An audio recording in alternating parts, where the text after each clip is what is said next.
Hey everyone, thanks for tuning in. If you're new here, consider subscribing. It really helps keep these stories coming. And while you're here, let me know in the comments where you're listening from. Now, sit back, relax, and let's get into the story. I never meant for this to happen. It started as a project, an assignment that should have been confined to lab reports and theoretical discussions. But science has a way of outpacing ethics, and curiosity often blinds those who believe they're in control. I was one of them. My name doesn't matter. What matters is that I was part of a team working on something we never should have touched. A breakthrough in biological engineering, at least that's what they called it. The goal was simple: develop a controlled, fast-acting agent that could render a target incapacitated without causing permanent harm. It was supposed to be a tool for containment, for keeping dangerous situations under control, but we pushed too far. We were based in a remote facility, classified location, underground levels, biometric security, the kind of place you don't hear about on the news. And deep within that facility, my team and I created something that should have never existed. A modified viral strain, programmable, adaptable, and terrifyingly efficient. The problem wasn't in the design. It was in the arrogance of assuming we could predict every outcome. That night, I was running tests alone. Most of the staff had already gone home, but I wanted to double-check some readings. The containment protocols were foolproof, at least they were supposed to be, but something went wrong. It happened so fast, I barely had time to react. A minor pressure shift, a change in air density, the sound of an alarm that should have never gone off. My heart pounded as I turned to the containment chamber. A hairline crack, barely visible but enough. The realization hit me like a freight train. The seal had failed. I lunged for the emergency lockdown switch, but it was already too late. My vision blurred, my lungs seized. I stumbled back, gasping. The room spun. Then, darkness. When I woke up, the world had changed. My head throbbed as I regained consciousness. The fluorescent lights overhead flickered, casting jagged shadows along the cold lab walls. My body felt heavy, like I had been submerged in something thick and invisible. I took a slow, shaky breath. I was still alive. That should have been a relief, but it wasn't. The emergency lights were on. That meant the primary systems had failed. My mind raced. I tried to piece together what had happened, but the last thing I remembered was the crack, the breach. I pushed myself up and stumbled toward the nearest console. The screen was frozen, glitching between security warnings and static. Containment failure, quarantine compromised, unauthorized biohazard release. My stomach twisted. I turned toward the lab entrance, expecting the usual sterile quiet. Instead, the hallway beyond the reinforced glass was a mess. A chair was overturned. A clipboard lay scattered on the ground, its papers soaked in something dark, and the doors leading to the main sector, they were open. They should have been locked. A flicker of movement caught my eye. Down the hall, past the emergency lights, a figure stood unnaturally still. At first, I thought it was one of my colleagues. Then they twitched. Their head jerked sideways with a sudden, violent motion, like a puppet whose strings had been yanked. The sound of shallow, ragged breathing filled the air, broken by something else, something wet. A drop of sweat slid down my spine. I took a careful step back. The figure's head snapped toward me. And then it moved. Not walked, not ran. It lunged. I barely had time to react. I threw myself backward, my body hitting the ground hard as the figure crashed against the glass. Their face, if I could even call it that anymore, was twisted, eyes clouded, skin pale and tight over the bones. Their mouth hung open, lips split and stained. They pounded on the glass with unnatural force. It wasn't just desperation, it was hunger. Something had gone horribly wrong. I scrambled to my feet and turned towards the emergency exit. I had to get out. I had to find the others. But deep down, I already knew. The outbreak had begun. The pounding against the glass grew more violent. Each hit sent cracks splintering outward like a spider web. I had seconds, maybe less, before that thing broke through. I bolted. The lab's emergency exit was at the far end of the hallway. I slammed my ID badge against the scanner, praying the lockdown hadn't disabled security overrides. A red light blinked. Access denied. No, no, no, no. I spun around, heart hammering. The glass behind me groaned under the pressure. More figures appeared at the far end of the corridor, stumbling, twitching, drawn by the noise. I was trapped. The ventilation ducts, that was my only option. I ran to the nearest wall panel, fingers fumbling for the latch. The screws were tight, but fear gave me strength. I wrenched it open just as the glass behind me shattered. A shriek tore through the air. I dove into the duct, pulling the panel closed behind me. The tight, metallic space echoed with every breath I took. Below, the lab was chaos. Shuffling movements, guttural sounds, the slick noise of something dragging along the floor. I moved, slowly, carefully. The duct stretched into darkness, but I knew where it led, the maintenance wing. If I could reach the main security room, maybe I could still contain this. Maybe. A distant clank echoed through the vents. I froze. The sound wasn't coming from behind me. It was ahead. Something was in the ducts. A low scrape, like nails against metal. Then, a deep, ragged inhale. I stopped breathing. For a moment, everything was silent. Then a sudden burst of movement. Something lunged in the darkness. I twisted, scrambling backward. The entire vent rattled as whatever was ahead of me slammed into the walls, claws dragging along the metal. I caught a glimpse, too many teeth, clouded eyes, something human but not. I didn't have time to think. I kicked out, striking the vent's thin metal plating. It gave way, and I plummeted. The world spun. Pain flared through my shoulder as I crashed onto a cold tile floor. I barely had time to register where I was before the ceiling above me buckled. It was coming through. I scrambled to my feet and sprinted.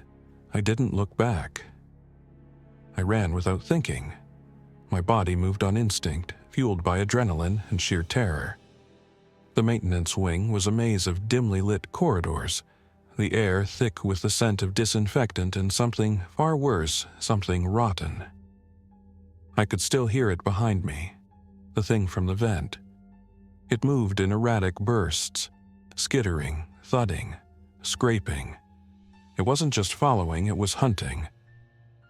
I veered left, nearly slipping as my boots hit a patch of something slick. My shoulder ached from the fall, but I forced myself forward. The security room was close. If I could reach it, I could check the surveillance feeds. Maybe find a way out. A distant scream cut through the silence. I stumbled. That wasn't one of them. That was human. Someone else was alive. I hesitated, heart pounding. I had two choices: keep running toward security or try to help. I made my decision in seconds. I turned toward the sound. The hallway opened into a larger room, an employee break area, half lit by flickering emergency bulbs. Tables were overturned, vending machines shattered, and in the far corner, someone was cowering behind a fallen shelf. A woman in a torn lab coat. Her eyes met mine, wide with panic. Before I could speak, she pointed behind me, mouth opening in a silent scream. I twisted just in time to see the vent creature drop from the ceiling. It didn't land like a person. It collapsed, limbs folding unnaturally before snapping back into place. and then it charged. I barely managed to dodge as it lunged, its claws scraping the tile where I'd been standing seconds before. The woman scrambled backward, knocking over a chair. No time to think. I grabbed the nearest object, a metal thermos, and threw it as hard as I could. The creature twitched violently at the noise, head snapping toward the impact. Sound. It was tracking by sound. I grabbed the woman's arm. "Run!" We sprinted. The thing shrieked behind us, metal groaning as it clawed its way after us. It was fast, too fast. We reached the security room just as it closed the distance. I slammed my ID badge against the scanner. The door unlocked. We stumbled inside and I threw my weight against the door, shutting it just as the creature crashed into it. The reinforced glass shook but didn't break. For now, we were safe. But outside that door, the nightmare was just beginning. The woman collapsed against the wall, gasping for breath. I wasn't much better. My lungs burned, my hands trembled, and my heart felt like it was trying to escape my ribs. Outside the door, the thing from the vents clawed at the glass. Its movements were frantic, erratic, as if frustration itself was driving it mad. We didn't have much time. I turned to the woman. "Are you hurt?" She shook her head quickly. "No, but what was that? What's happening?" I hesitated. The words felt heavy in my throat. How could I even begin to explain? Instead, I moved to the security console. Miraculously, the backup systems were still running. I tapped at the keyboard, cycling through the surveillance feeds. The facility was a graveyard. The main halls were littered with bodies, some still, others not. On one screen, a group of researchers huddled in a locked storage room. They were alive, for now, but something was banging on the door outside. Another feed showed the main lobby. A security guard was crawling across the floor, one leg twisted at a horrible angle. He reached for his radio. Then, out of nowhere, something tackled him. I turned away before I could see the rest. The woman covered her mouth, eyes wide. This isn't possible. The lockdown should have contained it. I swallowed hard. It didn't. She turned to me, realization dawning. "You know what's happening, don't you? You were in the lab when it started." I hesitated. Then finally I nodded. "We were working on something. A controlled bioweapon, one that could incapacitate a target without lasting harm." Her expression darkened. "That thing outside doesn't look incapacitated." I exhaled sharply. It mutated, or adapted. I don't know how, but the virus must have rewritten itself once it got out. I clicked through more cameras, searching for a way out. Most of the exits were either blocked or swarmed with them. Then I saw it, the underground access tunnel. It was an emergency evacuation route, separate from the main facility. If we could reach it, we had a chance. I turned to the woman. "There's a way out, but we have to move." She nodded, still shaken but determined. But as I reached for the door controls, something caught my eye, a movement on one of the screens. The feed showed Lab 3, the same lab where it all began. As an inside, standing perfectly still in the center of the room, was someone who should have been long gone. My blood ran cold. The head researcher, my supervisor, Dr. Kessler. He was alive, and he was smiling. I stared at the screen, my breath caught in my throat. Dr. Kessler. He stood in the wreckage of Lab 3, surrounded by shattered glass and overturned equipment. Unlike the others, he wasn't panicked. He wasn't running. He was smiling. The woman beside me, her ID badge read Dr. Patel, noticed my reaction. "Who is that?" "My supervisor," I said quietly. He shouldn't be alive." I cycled through the footage. The facility was falling apart, power flickered. The emergency lights cast eerie red glows through the hallways, and the infected were everywhere. But Kessler, nothing touched him. Dr. Patel pointed at the monitor. "Look at his arm." I leaned in. A long gash ran up his forearm. Deep, exposed muscle. The kind of wound that should have left him incapacitated. But there was no panic, no pain in his expression. And then, on the screen, he did something that made my stomach churn. He lifted his wounded arm and pressed his fingers into it. No reaction, not even a flinch. He traced the torn skin like it was nothing more than an interesting discovery. Then, slowly, he turned toward the camera and waved. I jerked away from the monitor. A cold sweat broke out across my skin. Dr. Patel took a step back. He saw us. He knows we're watching. That was impossible. The security feeds weren't live streaming to a public network. He couldn't have known. Unless, I swallowed hard, we need to leave, now. I pulled up the emergency map and traced the fastest path to the underground access tunnel. It wouldn't be easy. We had to move through the main corridors, which were crawling with infected. Dr. Patel hesitated. What about him? If he's still human, shouldn't we AA noise outside cut her off? A click. Not the erratic scraping of the infected, something deliberate, mechanical. I turned slowly toward the security door's keypad. The small red light turned green. The door was unlocking. I hadn't touched it. Dr. Patel sucked in a breath. Someone's overriding the system. The lock snapped open.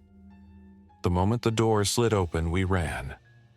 We didn't wait to see what was waiting on the other side, we just ran. Dr. Patel and I sprinted into the hallway, barely slowing to check our surroundings. The emergency lights flickered wildly, casting deep, jagged shadows across the floor. Somewhere behind us, the security door clicked fully open. I didn't turn around. I didn't want to know who or what had unlocked it. The underground access tunnel was our only hope. If we could reach it, we had a chance of escaping the facility before this place collapsed into complete chaos. But between us and that exit, a nightmare. The hallway stretched ahead, eerily quiet. That wasn't a good sign. The infected weren't quiet. Dr. Patel whispered, "They're close." She was right. We crept forward, moving past doors that hung open, past overturned carts, past splatters of something dark smeared across the walls. Then I saw them. Just up ahead, a group of 4 or 5 figures loomed near an intersection, their backs to us. Their movements were wrong. Not frantic like before, but slow, twitchy, as if they were listening to something we couldn't hear. One of them turned slightly, head tilting in an unnatural jerky motion. I grabbed Dr. Patel's arm and pulled her behind an overturned desk. We couldn't fight. We had to sneak past. She barely breathed as we crouched lower. The only sound was the faint hum of failing power and the distant echo of shuffling feet. One step at a time we moved. A few more feet and we would be past them. Then, from behind USA loud clatter. I spun. A metal tray had fallen from an operating table near the wall. And we weren't alone anymore. A figure crawled from beneath the table, one of them. Its body dragged unnaturally, its limbs stiff yet twitching. And its eyes were locked on us. For a second, nobody moved. Then it screamed. Not a normal scream, a signal. The others snapped toward us, and then they charged. Dr. Patel grabbed my wrist. Run! We tore down the hallway as the infected swarmed. They sprinted after us, faster than should have been possible. Their footsteps thundered against the tile, their shrieks echoing off the walls. The access tunnel door was close. 20 feet, 15, 10. I yanked out my ID badge, praying the scanner still worked. I slapped it against the panel. For a horrifying second, nothing. Then the door slid open. We threw ourselves inside. I spun, slamming the override button. The door started closing. One of the infected lunged, its arm snapping forward inches from grabbing me. The heavy door slammed shut. The echo of screeching rage was cut off instantly. I staggered back, panting. Dr. Patel collapsed against the wall. We had made it. But as I turned to face the underground tunnel, my stomach twisted. Someone was already there. Dr. Kessler. And he was still smiling. Dr. Kessler stood at the far end of the underground tunnel, hands clasped behind his back, smiling like he had been expecting us. The dim emergency lights flickered, casting long shadows along the corridor. Behind us, the reinforced security door rattled under the force of the infected pounding against it. We had nowhere else to go. Dr. Patel took a step back. "Well, we need to turn around," she whispered. "Find another way out." I shook my head. "There isn't one." Dr. Kessler finally spoke. His voice was calm. Too calm. "You made it farther than I expected," he said, taking a slow step toward us. "You always were. Resourceful." I clenched my fists. "What happened to you?" His grin widened. "I evolved." A cold shiver ran down my spine. Dr. Patel stepped forward, her voice shaking. "How are you alive? Everyone else?" Kessler laughed. "Alive? Is that what you'd call this?" Then he lifted his arm. The gash we had seen on the security feed was still there, but now it wasn't bleeding. The flesh around it had turned dark, unnatural, shifting as if something moved beneath the skin. Dr. Patel gasped. "You were exposed." Kessler nodded. "Of course. The bioweapon needed a host to bond with, to adapt." I took a step forward, barely able to keep my voice steady. "We were trying to create a controlled agent, something that would incapacitate targets without lasting damage." Kessler tilted his head, eyes gleaming, and I perfected it. The virus learned. It made something better, something stronger, something unstoppable. He lifted his hands, flexing his fingers. No more sickness, no more pain, just progress. I exchanged a glance with Dr. Patel. There was no reasoning with him. He wasn't Kessler anymore. He was something else. And then he moved, too fast. He lunged, reaching for me. I barely dodged, staggering back as his fingers clawed through the air where my throat had been. Dr. Patel screamed. I grabbed the nearest thing I could find, a rusted metal pipe from the floor, and swung it with everything I had. The impact cracked against Kessler's shoulder, his body twisted unnaturally, bones shifting beneath the skin. He let out a horrible, rasping laugh. "Fighting back," he taunted. "Good. Adaptation requires struggle." He moved again, faster, stronger, his fingers closed around my throat. I gasped, struggling against his grip. My vision blurred. Dr. Patel grabbed a fire extinguisher from the wall and swung it with both hands. The metal slammed into Kessler's head. He staggered. I ripped free and fell to the ground, choking for air. Dr. Patel grabbed my arm, dragging me toward the exit. Kessler recovered too quickly. He let out an inhuman growl, his movements twitching, jerky, wrong. But we had one last chance. A few feet away, the tunnel's emergency incineration system. Every lab had one, a final failsafe. I stumbled forward and slammed my hand against the override panel. A computerized voice crackled to life. "Containment protocol activated. Please vacate immediately." Kessler's grin faded. The tunnel doors slammed shut. A deep rumble shook the floor. From the walls, jets of blue fire erupted. Kessler's scream was the last thing I heard before the alarms drowned him out. Then, silence. Dr. Patel and I made it out of the facility before the entire underground level sealed permanently. We stumbled into the open air, the sky still dark, the city lights flickering in the distance. We weren't safe. The outbreak had already spread beyond the lab. Sirens howled in the distance. Helicopters cut through the sky. Fires burned in the streets. This wasn't just an accident. This was the beginning of something worse. Dr. Patel turned to me, her face pale. "What do we do now?"